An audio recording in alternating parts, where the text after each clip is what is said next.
ছিল সেই রাস্তাটা দুরবস্থা ছিল। আমাদের এখানে বিশেষভাবে পঞ্চায়েতে যারা জয়ী হন, এখানে ব্লক অফিসে যেতে হয়, কিন্তু মানুষ অনেক কষ্ট করে এই ব্লক অফিসে যেতে হবে। আজকের দিনে খুব সুন্দর ব্যবস্থা হয়েছে, আর এটা সম্ভব হয়েছে একমাত্র নরেন্দ্র মোদীজির আসামের প্রতি ঢোকা সংবেদনশীল নেতৃত্ব।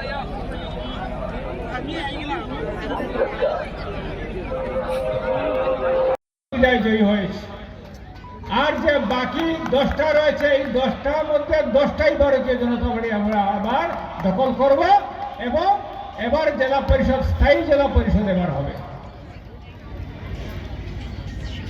করিমগঞ্জ জেলার যে 60টি আঞ্চলিক পঞ্চায়েত রয়েছে, অধিকাংশ আঞ্চলিক পঞ্চায়েত অনায়াসে ভারতীয় জনতা পার্টি আমরা গঠন করতে পারব।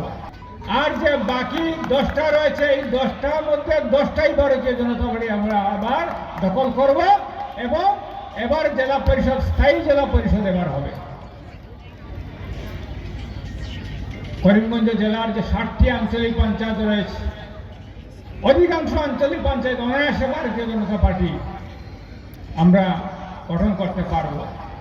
রাস্তা যেটা ছিল সেই রাস্তাটা দুরবস্থা ছিল।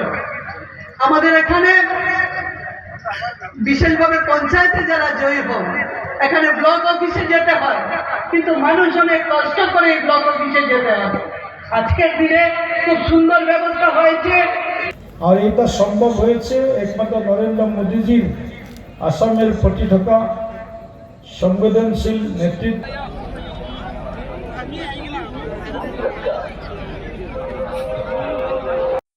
জয়ী হয়েছে, আর যে বাকি 10টা রয়েছে, এই 10টার মধ্যে 10টাই ভারতীয় জনতা পার্টি আমরা আবার দখল করব এবং এবার জেলা পরিষদ, স্থায়ী জেলা পরিষদ এবার হবে।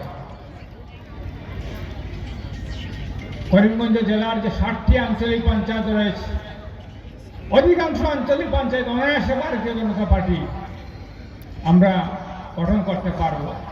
আর যে বাকি 10টা রয়েছে, এই 10টার মধ্যে 10টাই ভারতীয় জনতা পার্টি আমরা আবার দখল করব এবং এবার জেলা পরিষদ, স্থায়ী জেলা পরিষদ এবার হবে।